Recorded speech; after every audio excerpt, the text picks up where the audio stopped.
সবাইকে শুভেচ্ছা। আজকে আমরা একটু অ্যাডভান্স কন্ডিশন স্টেটমেন্ট নিয়ে একটু আলোচনা করব। দুইটা প্রোগ্রাম আছে, আপনাদেরকে দেখাই। একটি হচ্ছে লিপ ইয়ার আর একটি হচ্ছে ইভেনট। প্রথমে আমরা ইভেনটটা নিয়ে আলোচনা করি। ইভেনটটাকে অ্যাক্টিভ করে নিলাম, এখন দেখি কি আসে। তো ইভেনট যে প্রোগ্রামটা, এটা মূলত ইফ এলস ল্যাডার নিয়ে ইউজ করা হয়েছে। তার সাথে আছে ম্যাথমেটিক্যাল অপারেশন, কন্ডিশনাল অপারেশন ইত্যাদি। তো এখানে যেটা আছে সেটা হচ্ছে মূলত জোড় আর বিজোড় নির্ণয়ের জন্য। যদি আমার নাম্বার ইকুয়াল ইকুয়াল জিরো হয়, zero is not a real number. আর যদি number percentage to equal to zero হয়, অর্থাৎ যদি ভাগশেষ শূন্য হয়, দুই দ্বারা বিভাজ্য করলে যদি ভাগশেষ শূন্য হয়, তাহলে এটা একটা ইভেন নাম্বার বা জোড় সংখ্যা। আর অন্যথায় এটা একটি বেজোড় সংখ্যা। তারপর হচ্ছে গেট সিএচ, মানে কনসোল আইওর যে লাইব্রেরিটা, সেটা অ্যাড করা আছে। তো এখানে তাও আরেকবার আপনার রিপিট করে দেখা, যেমন নাম্বার হচ্ছে একটা ভেরিয়েবল। এই ভেরিয়েবলের ভিতরে ইউজার ডাটা ইনপুট দিতে হবে। তো সেমভাবে সিনটেক্স ইন্টিজার নাম্বার, যেহেতু আমি জোর বিজোড় নির্ণয় করবো, ইন্টিজার নাম্বার থাকবে অবশ্যই। আর স্ক্যান দিয়ে, মানে সেম সেম টাইপেরই ফরম্যাট। এবারে if condition, if number equal equal zero, তাহলে আমার এই নাম্বার, এই জিনিসটা অ্যাড হবে। আর else if number percentage to equal equal zero, the number is even number. আর অন্যথায় আমি যাই দিই না কেন, এটা অড নাম্বার হয়ে যাবে। তাহলে এটা বিল্ড অ্যান্ড নাম্বারে সাব দিলাম, এন্টার দি নাম্বার। যেমন আমি 7 লিখলাম, ইট ইজ অড নাম্বার। সুন্দর। এখন আমি লিখবো 28, 28 লিখলাম, ইট ইজ ইভেন নাম্বার। তো সেকেন্ড কন্ডিশন, 28 রে 2 দিয়ে ভাগ করলে কি হয়, 14। 2 দ্বারা বিভাজ্য আর ভাগশেষ শূন্য, তাই। আর জিরো তো লিখলে এটা zero is not a real number, এইভাবেই, যেহেতু এটা আগেও দেখাইছি।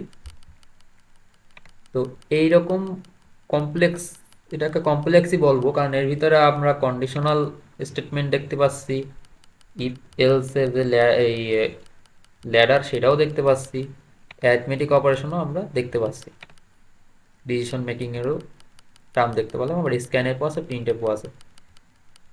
তাহলে ইভেন অর্ডের পর আমরা এখন আরেকটি জিনিস দেখবো, সেটা হচ্ছে lip year.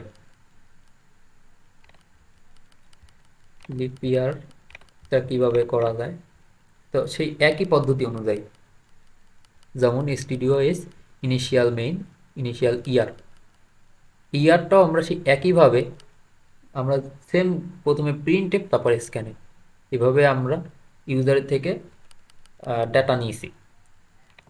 If year percentage 400 equal zero, it is a leap year.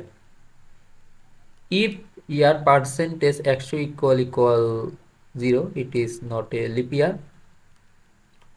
else if year percentage 4 equal 0, it is a leap year, else it is not a leap year।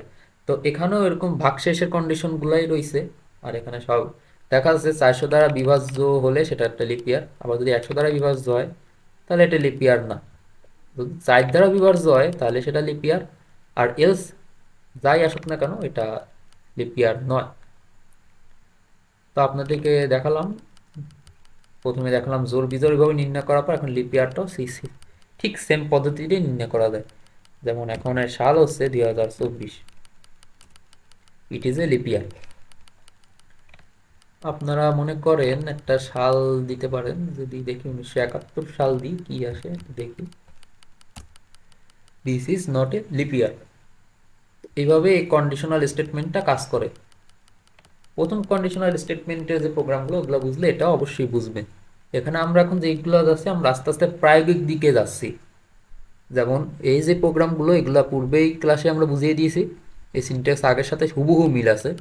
আর কন্ডিশনগুলো আমাদের প্রসপেক্টিভ হিসাবে যে যেভাবে খাটাইতে পারে, যেহেতু লিপিয়ারের ক্ষেত্রে আমরা আগে থেকেই পড়ছি যে 400 দ্বারা বিভাজ্য হলে বা 4 দ্বারা বিভাজ্য হলে সেই জিনিসটা লিপিয়ার হয়।